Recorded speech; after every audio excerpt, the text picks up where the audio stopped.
Good morning, Assalamu alaikum wa rahmatullahi wa barakatuh. Welcome to yet another edition of Truth to Power. My name is Faraz Patel. I hope you, as the viewers, are having a wonderful Ramadan. Now, we have shifted to a new time, of course, of Saturday morning at 9 a.m. due to Ramadan. But of course, after the holy fasting month, we will be returning to our normal Wednesday at 8:30 slot.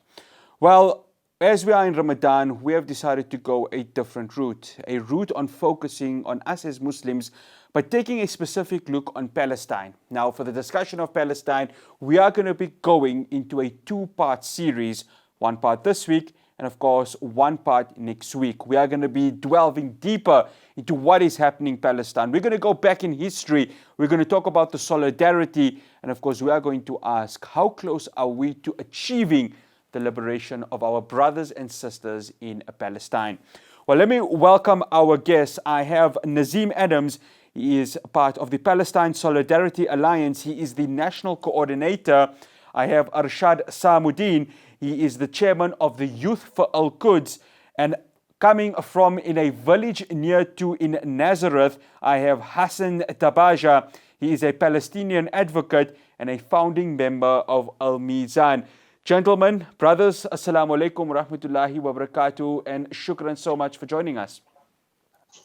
Wa alaikum salam wa rahmatullahi wa barakatuh. Only a pleasure. No, it's a pleasure to host everyone. Hassan, I'm going to start off with you. Hassan, let's go back into history. And I want to go back to, of course, World War II, when the Balfour Declaration was, of course, created. At the time, of course, a lot of people are thinking, here's an opportunity for there to be land, of course, for the Palestinians and, of course, for the Jews of the nation. But this Balfour Declaration just sort of slapped in the face of the Palestinian people. When you look at it now, 70 years on, the people of Palestine still suffer from what that piece of paper was developed by the then empire of the United Kingdom. Well, I agree with you, but I think that the Balfour Declaration was not really the main issue that made after that the state of Israel as possible. I think that the creation of Israel was a process that was maintained by the powerful countries that controlled the world at that era. So the United States, together with the British government, together with all the Western countries back then, made a decision that they want to establish some entity here on the land of Palestine.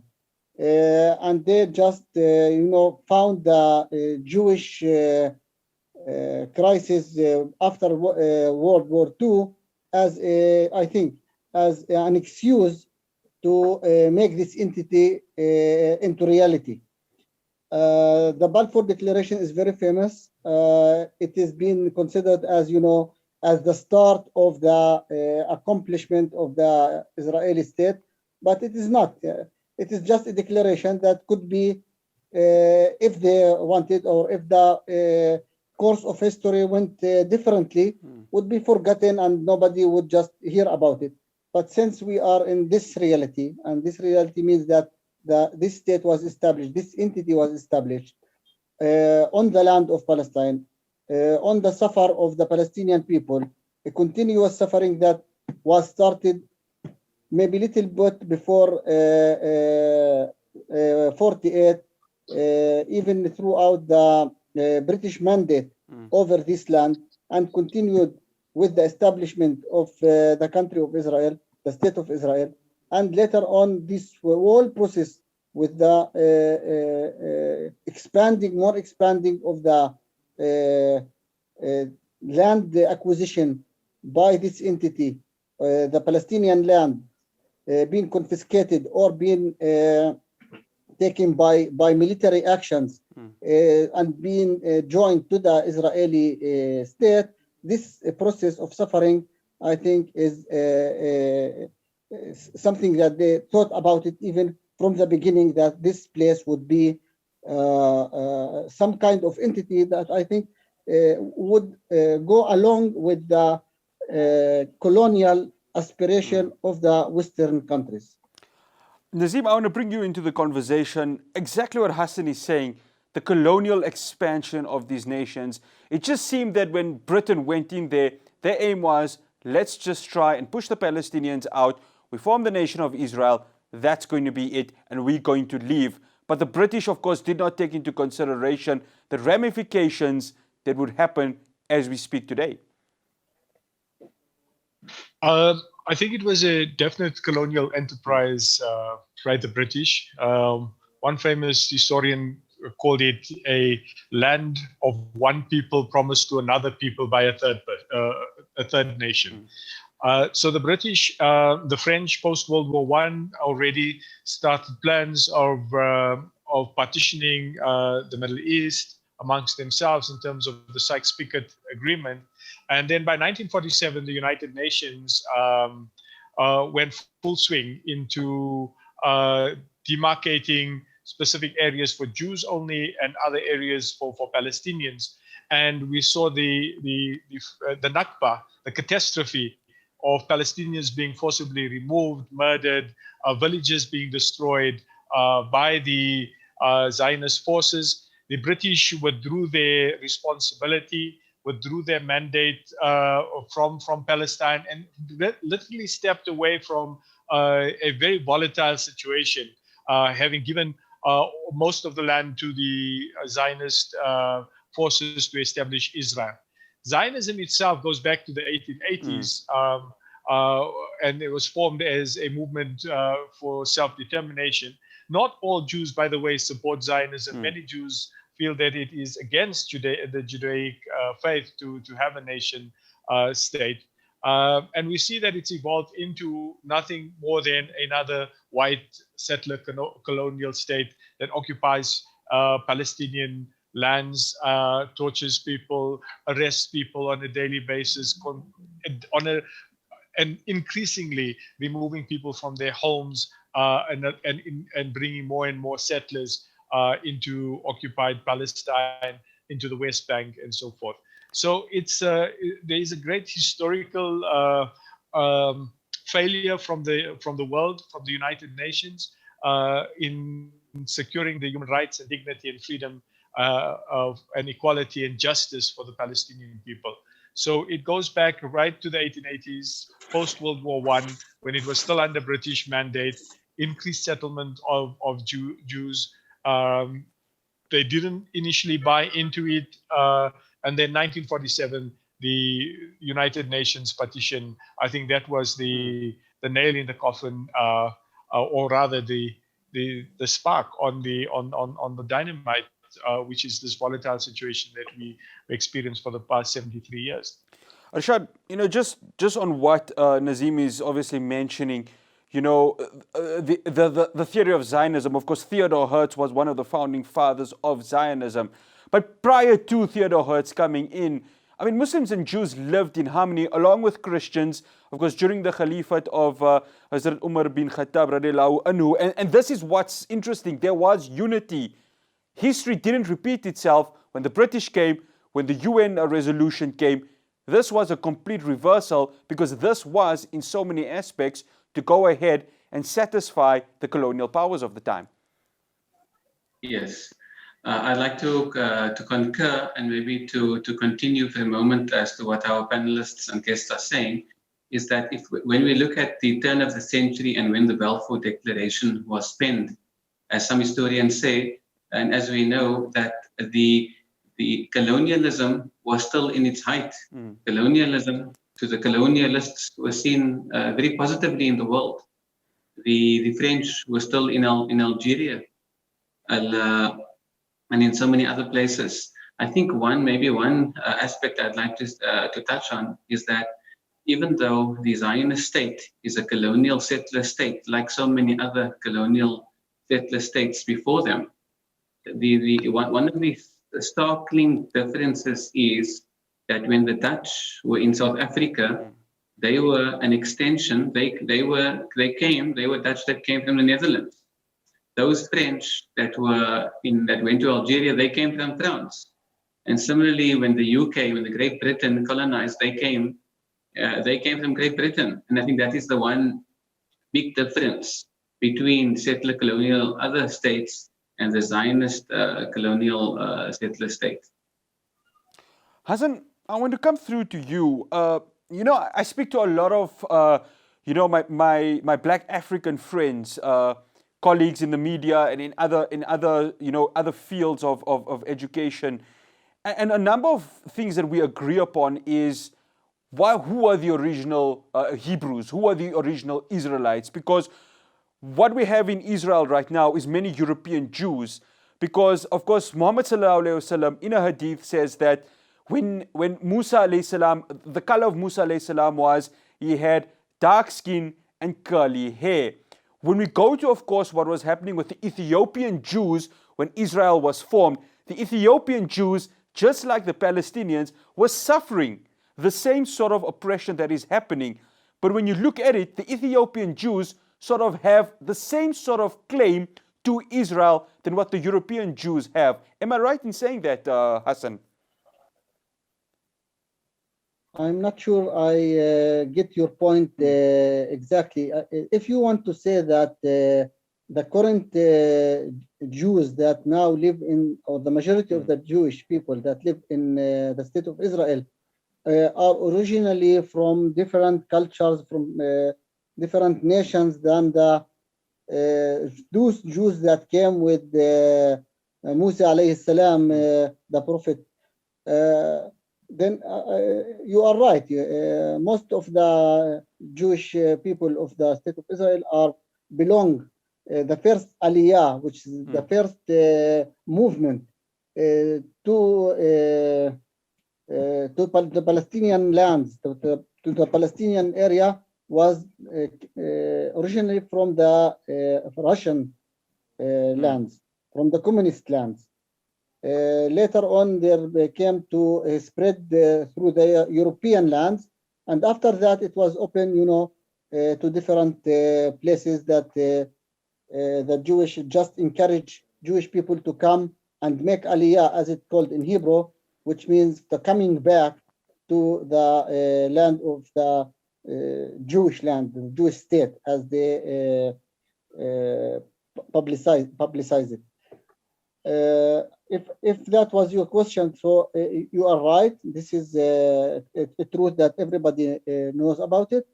And who are the original Jews people that came along with the Prophet Moses?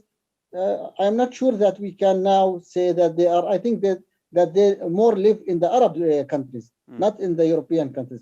This is my knowledge, according to my knowledge. Yeah, and I think I just wanted to get that knowledge for somebody, of course, who lives in Palestine, who, of course, understands it and, you know, sort of has a better knowledge about it just living there. But we're going to be coming after the break to continue our two-part series with regards to Palestine. Stay tuned.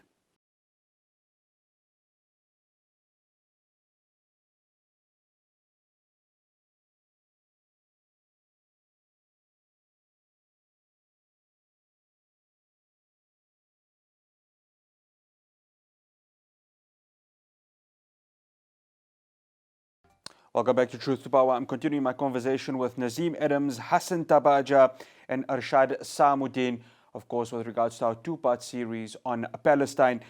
Nazim, I want to come to you. Apartheid kicks in South Africa. The struggle of the Palestinian people is happening. For the youth, for the youngsters who are, of course, interested in this topic and want to get an idea of comparing the two, of course, we still have apartheid in Palestine. Of course, apartheid has ended in South Africa, but, you know, the inequalities is still here. But at that time, give an idea to the viewers how one could compare the heavy hand of the National Party with regards to the heavy hand that the Israeli government had started enforcing in Israel and on the Palestinian hands. There are many comparisons to apartheid South Africa and apartheid Israel. But there's also an assertion that what the Palestinian people experience is far worse than apartheid. And I think Archbishop Desmond Tutu was the first or one of the few that actually acknowledged this. If we look at the struggle against apartheid, it was a struggle for self-determination, a struggle for independence, a struggle against settler colonialism. And we need to understand the concept of settler colonialism. It's, as you said, people coming from Europe and other nations and taking land and occupying the space that belongs to, in this case, the Palestinians and the indigenous South African people, and having all the privilege, power, economic, social, education, and so forth. So, for example, one of the things that we know very well is the unequal expenditure in terms of education, where I think it was in the 1980s, for every 10 rand spent on an African child, 120 rand was being spent on a white child by the apartheid government, the Nationalist Party government. So similarly, that kind of situation exists within Palestine. There's restrictions, the kind of things that we call, later referred to as petty apartheid, but it's quite hurtful, is the issue of not going into certain areas, parks, buses, and so forth, the kind of racism that we would experience on a day-to-day basis. Palestinians feel this far worse. What it makes Palestinians struggle against their apartheid, against Zionist occupation, is the fact that there's an increasing settler population taking over Palestinian lands. They suffer house demolitions. They have, while we had many children in prison, the Palestinians have children being arrested on a day-to-day basis. And the difference is we had a court system which was similar. They live under military occupation in the West Bank, which means they have a different court system. That means that Palestinians have to go through a military court, which is often inept and is just there to punish. I think they have a 99% conviction rate. So the moment you are charged, you're going to end up in prison, no matter what. We see total immunity for any kind of crimes against the Palestinian people, whether in Israel or on the occupied West Bank and so forth. And fundamental difference, which makes Palestinians' lives far more worse, is that while we had a pass law system, the Palestinians have to actually live through, on a day-to-day basis, a number of checkpoints.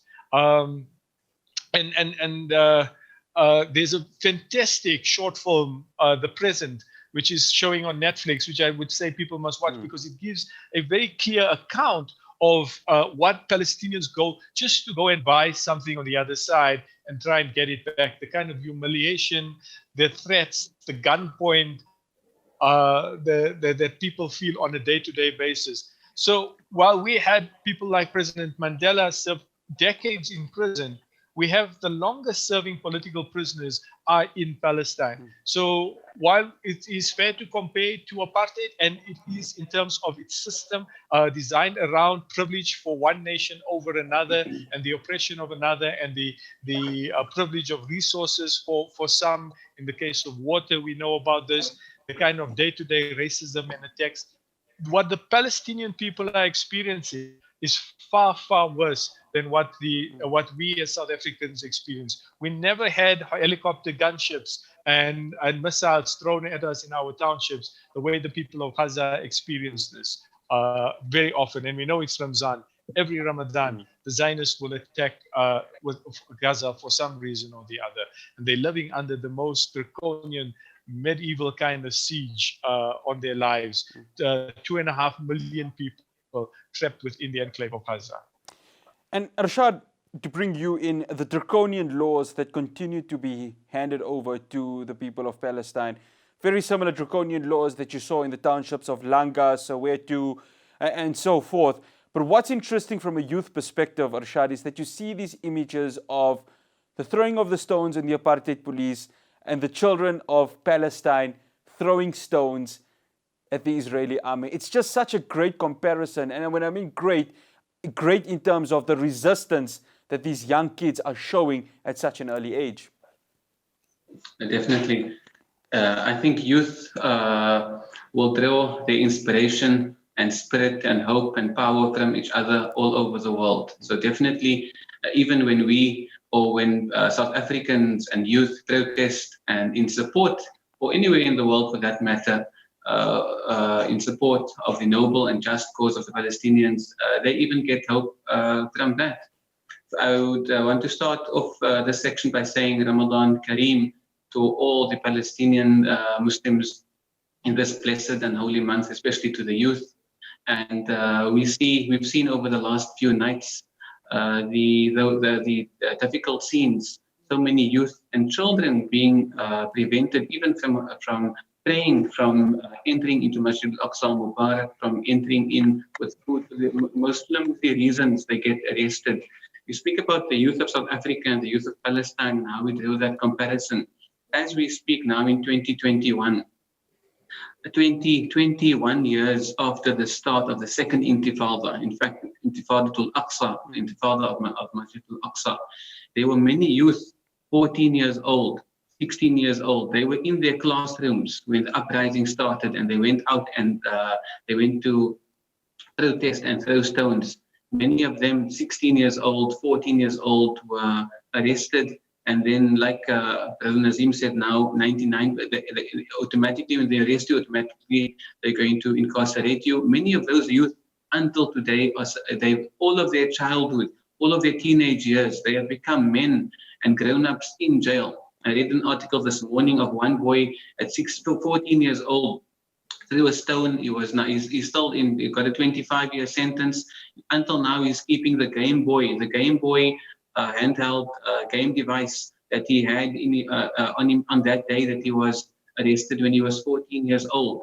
So this is the way that they have stolen the childhood and the youth of so many. So many are languishing in the Palestinian jails from the year 2000. And we know, like Nazim also said, now the longest serving prisoner. In fact, they have, maybe movies and books can be written only about how, the longest serving prisoners, in totality, is in Palestine. So many of them have been serving more than 30 years. I read in a few days ago of someone that came out after 19 years. The first thing he went was to the grave of his mother, because his mother had passed away while he was in jail. That happened also 2 weeks ago. Another Palestinian released after almost 20 years. He goes to the grave of his mother because she couldn't come and visit him. They're not allowing that. And she already passed away while he's on the inside. So definitely we will always do many comparisons, and it is they should also give the South African youth hope today, and we should continue to give them hope of liberation soon. Hassan, as a Palestinian, how happy does it make you to see the support coming from South Africa, not just now, but also from the time that the ANC itself was going through the challenges, the PAC was going through the challenges, so many political organizations that stood up to the apartheid government. And when you look at it, it's not just coming from Muslims, it's coming from, Christians, like the Black Africans, like, the leaders of, Nelson Mandela, the late Nelson Mandela, Thabo Mbeki, the list goes on. These political parties may have their shortfalls or they may have their problems, but political parties like the ANC, even the EFF, even Julius Malema is coming out and saying Palestine needs its own self-determining right. How happy does it make you feel, Hassan, as a Palestinian, knowing that you've got full support from a lot of people here in South Africa? Okay, this is make me, of course, very happy, very satisfied. I think that Palestine, with no doubt in my heart, that Palestine today is the symbol of liberation for all oppressed peoples all over the world. I think that the story of Palestine is the story of the modern history. It is a lesson in history, lesson that is still ongoing, and it will be, I think, taught for many, many years. Let's remember that before the United Nations, the current United Nations, there was the League of Nations. The League of Nations was a representative for the international community that represented the colonial powers that was active at the end of 18th century and the beginning of the 19th century and the 20th century. Basically, I think that there was not a real change in the mentality of these powers. So when Spain, for example, or the United States, or the British, or the French acted as colonial powers. They just were going with their ships and their guns to the land with the less modern civilization, and they were taking over the resources of that nation. And what they needed to give, the only explanation that they needed to give is that these nations don't deserve these reserves. Those nations are inferior. Those nations need our help. So they take all the reserves of the nation, and they just claim that it is the natural process of history, of power, of information, of knowledge. So in Palestine, there little twist was made, because after the hard situation after World War II and the aspiration of humanity for a new era, they began suddenly talking about rights, about basic rights, about rights of nation, self-independence. But they still wanted to take the land of Palestine. So they talked about the historic and religious grounds and roots of the Jewish in this land. It's just justification. It means nothing. What is really interesting in this story, that the first Jewish people, the first settlers that came and took over these lands, the Palestinian land, they knew that they are occupiers, and they acted as occupiers. Now, after generation after generation, you will see young Jewish people, young Israelis, that will fight you and are convinced now, after brainwash for many, many years, that they have the right to take over this land. So we came, instead of humanity to go forward, humanity in this situation is going backward. Now they are talking about, as the Palestinians are the representative of terror, the fight for freedom became terror in the eyes of the international community. Not everybody, but a lot of influential governments would understand. They would say, we understand the fears of the Israeli state for its security. What security? You are the occupiers. You took the land and you expelled the people, and you are still have this enormous military machine that is activated on helpless people. The Palestinians are helpless without, not in their spirit, but in their means of government and the means of fight. So when you see this international support of a free people that would say that to the wrong is wrong and the right is right, and they are not fascinated by the just false media that would spread the rumors and false facts about the Palestinians. This of course makes us believe that the end of this story would not be any different from the story and the success of the South Africans that got their liberation. And I am sure that the lesson of history will repeat itself, and the Palestinian would, at the end, get all their rights until the last meter. And we say, inshallah, ameen, to that happening, and hopefully we all can go to a liberated Palestine. Well, the conversation does continue. Do stay tuned.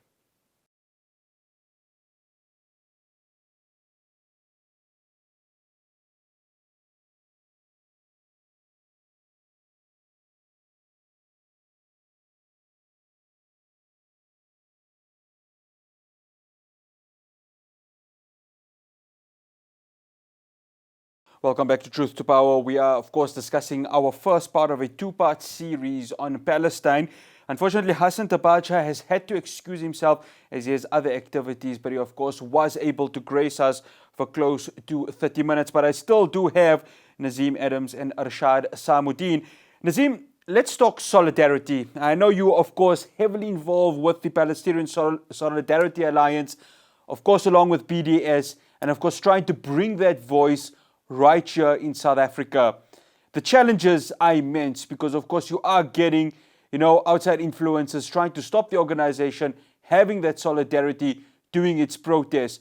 I want to talk about the 2014 protests when heavy bombing was hitting Palestine. I remember it was also during Ramadan, like what's being experienced right now. Just give us an idea of the challenges that were faced by the solidarity movement at that time and how, of course, you as an organization were able to overcome it.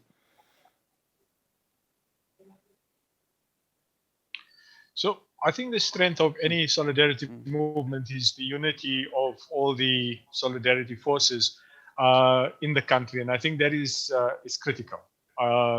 We understand that in South Africa there is a lot more freedom to express ourselves than in other parts of the world. We see the kind of draconian attacks on even the Black Lives Matter movement and other social movements across the globe.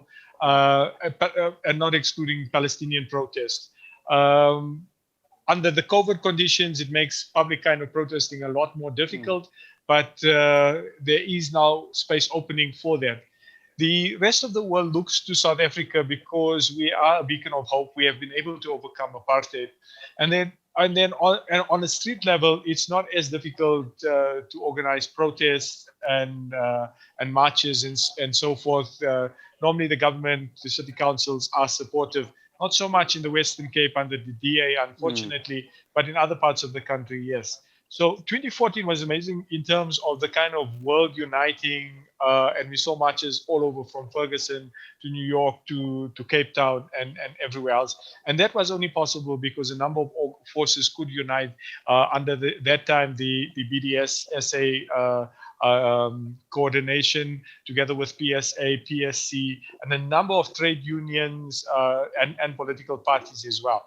It is something that we need to build on and grow as we move forward. But what is also amazing is the number of other activities that we as South Africans have at our disposal. One is we need to begin to push our government to make significant strides in alleviating the plight of the Palestinian people.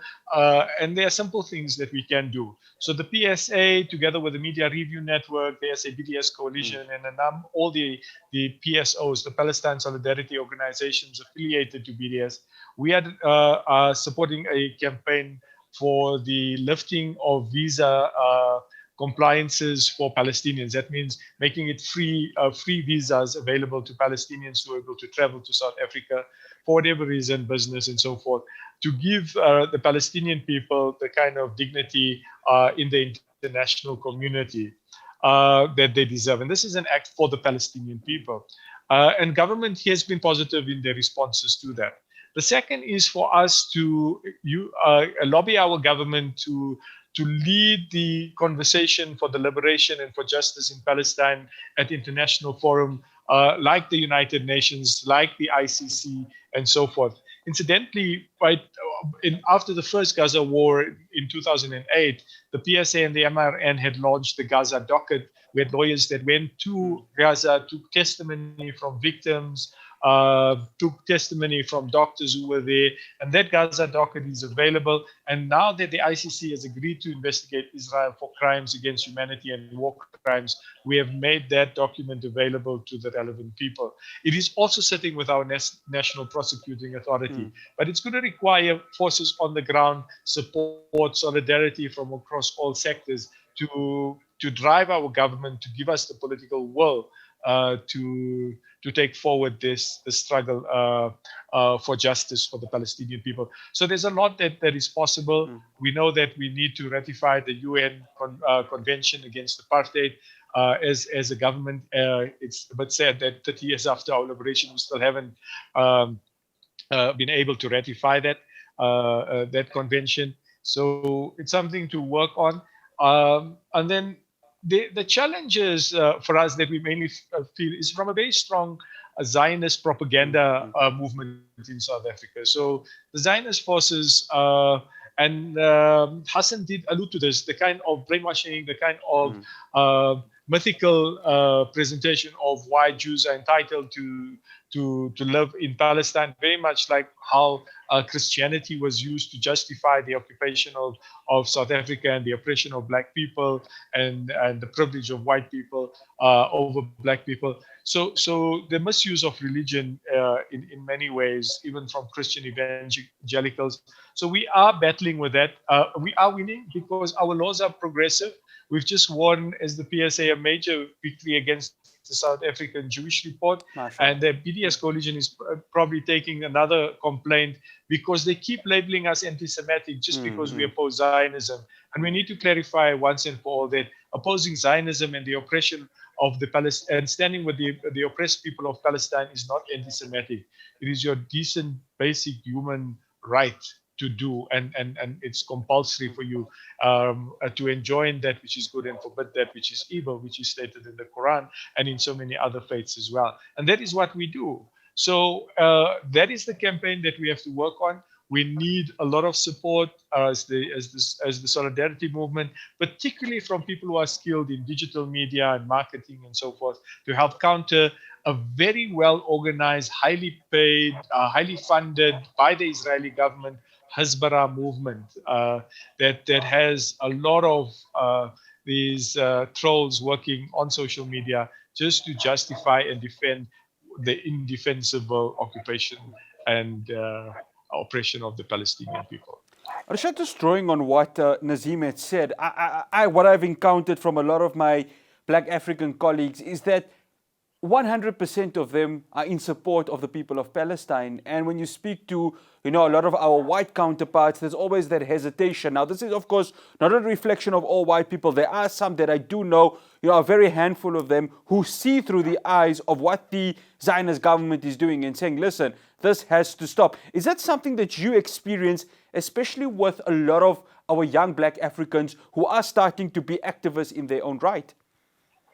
Yes, definitely. And before I answer that, let me also say, because your previous question was about the 2014 protest in South Africa, and I'd also like to remind our viewers that the biggest protest, maybe in a very long time, maybe it was the biggest that Cape Town saw, was that 2014, which saw more than 200,000 people take to the streets. So even though we have a DA government that leans maybe in their support to the Israeli government, the people of Cape Town, to a large extent, so beautifully, shows us, the voice of the streets against the voices of power, in fact, the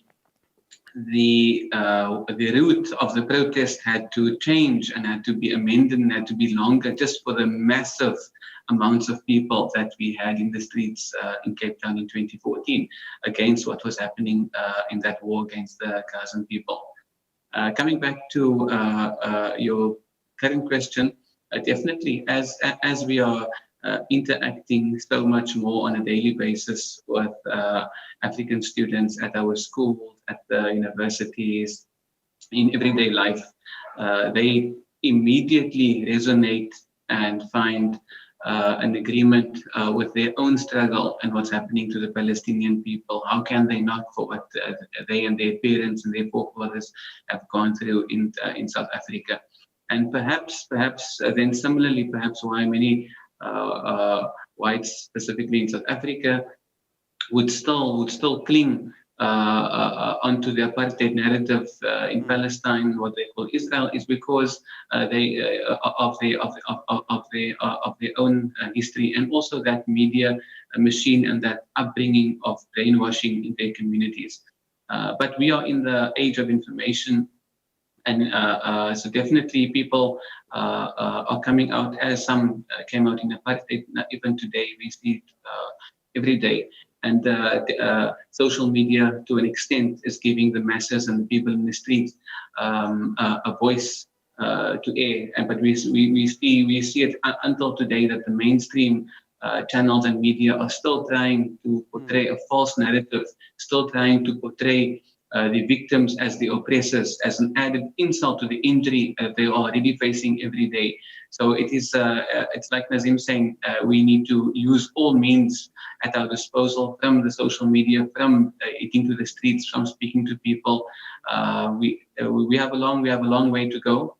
But it will be probably, even if I dare to say, even more exciting than the freedom of South Africa would be what everyone in the world is looking forward to, is the freedom of Palestine.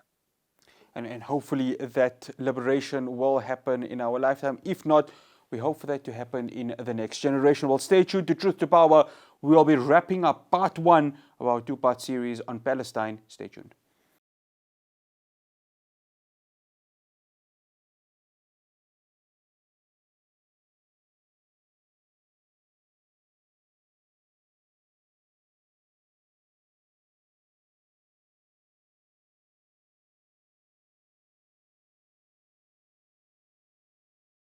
Welcome back to Truth to Power. We are wrapping up our conversation with Nazim Adams, the National Coordinator of the Palestine Solidarity Alliance, and Arshad Samudin, the Chairman for the Youth of Al-Quds.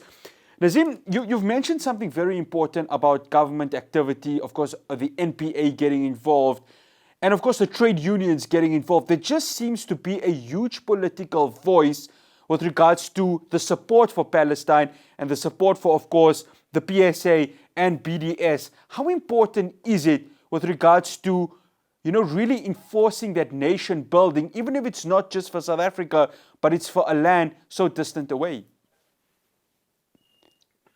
I think there is a historical link, particularly between the ANC and Fatah within the PLO. So there is this kind of a relationship that is there on a diplomatic level. But let's be honest, to move government and to get government to take strategic decisions, we're going to have to work on the ground. We need to build that forces. We need to have the kind of 200,000 people support to ensure that significant strides are taken to isolate apartheid Israel. And I think that is critical. Let's not get away that the movement for Zionism is making inroads through their huge financial resources into Africa. There are projects that they are running in South Africa. And the best tool that we have to, as the people, as civil society, is the boycott, divestment, and sanctions movement. We've seen successes across the globe where there's been divestment from churches and universities in Israel funding and so forth. There's a major campaign on G4S, which meant that they had to withdraw from the prisons, but they still do a lot of training, unfortunately. There's the campaigns against Puma, who run the very racist league in the settler communities in Israel, with the most racist of fans. Then in South Africa, there's also the fact that Milko, an Israeli company underwritten by the Israeli bottling company, which incidentally funds Netanyahu's election campaigns of the last few terms, and he doesn't want to go, so he's probably getting a lot more funding from them. They bought out Clover. So Clover, as we know it, is an Israeli company at this stage. And therefore, we must begin to intensify our struggle against Israeli products, because we need to be able to, as civil society, impact on Israeli economics so that we can force the hand of the Israeli people and its business people to make the changes that are needed against the very racist state that Israel is. There is traction for this. There is a natural affiliation from people who support Palestine, because they're always asking, what can we do? Well, it's boycotts are actually an act of conscience. If your conscience says to you that I shouldn't have this product in my fridge, then I shouldn't have this product in my fridge. And so for the BDS movement, we'll be driving a process. And I know PSA has launched a campaign against Clover. We're working with Kiwusa, who's the main trade union in the dairy industry. They've supported us when we went to the competitions tribunal.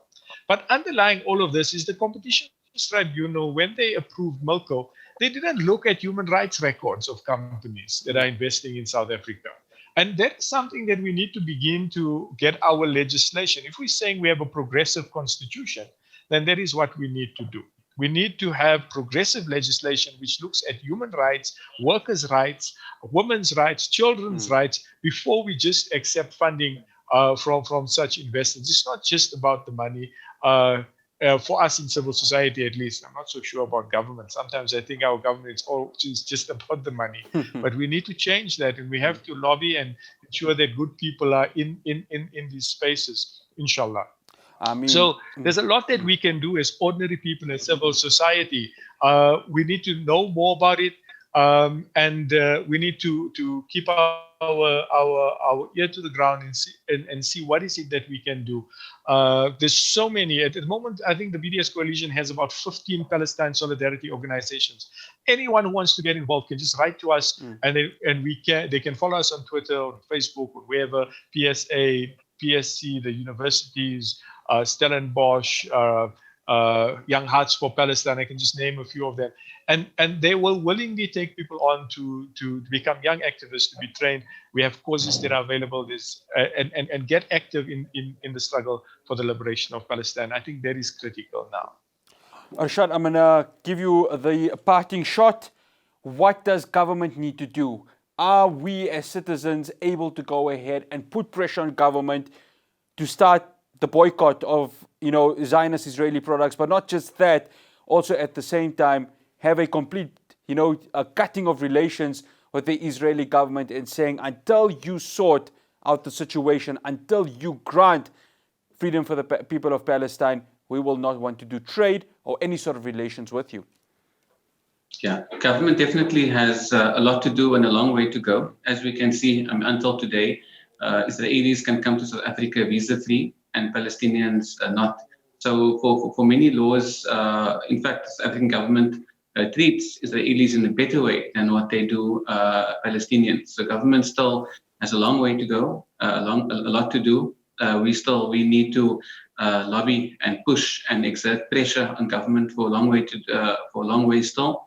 But it's going to start. It's going to start in the street. It's going to start in our schools. It's going to start at grassroots level. When I speak to young people, I say, you are supporting Palestine when you are going to the supermarket by choosing what to eat. We seem to have lost the audio there. Okay, Arshad, you back? Yeah, you can continue. The BDS movement is a key in the struggle. This we will continue as a key point for solidarity from the outside, but it's going to be on the streets. We're asking young people to open their eyes, not only to be fooled by the official narratives, but join the solidarity movements and the youth movements, just as we owe our debt to the youth of 76 and before that to our freedom in South Africa today. Part of our duty is to then lend our hand to youth all over the world, and especially Palestine in this day, to attain their freedom. And we say that hopefully next Ramadan will come, and we will spend that Ramadan in a free Palestine and celebrate our next Eid in a free Palestine. Ameen. Inshallah. And what better way to have iftar or make itikaf than in the blessed masjid of Masjid al-Aqsa, inshallah. Well, we've come to the wrapping up of the first part of our two-part series on Palestine. We'll, of course, continue this conversation next week on Truth to Power. I'd like to say a massive jazakallah to Nazim Adams, the Palestine Solidarity Alliance National Coordinator, Arshad Shamuddin, the Chairman for the Youth for Al-Quds. And of course, earlier on, we had Hassan Tabaja, a Palestinian advocate and a founding member of Al-Mizan. He came direct from us in a village very close to Nazareth. Gentlemen, brothers, jazakallah so much. Wa jazakumullah khair. No, it was an Assalamu absolute pleasure. Wa alaikum salam wa rahmatullahi wa barakatuh. So, the conversation does continue next week. Just before I leave, of course, we'd like to wish the firefighters a lot of strength in their battle to take out the fires that have been affecting Cape Town. Of course, a lot of our Muslim organizations have gone ahead and pledged their support to help the firefighters during these difficult times. Libraries, of course, were burnt in UCT, which carried very important African artifacts that can educate our children with regards to the true history of our continent. So hopefully there can be a sort of resolution with regards to making sure those artifacts can be returned somehow, and of course the taking out of the fires that are happening in Cape Town. That's all I have for you for Truth to Power. Do join us again next week Saturday at 9 a.m. just for the month of Ramadan. Assalamu alaikum wa rahmatullahi wa barakatuh.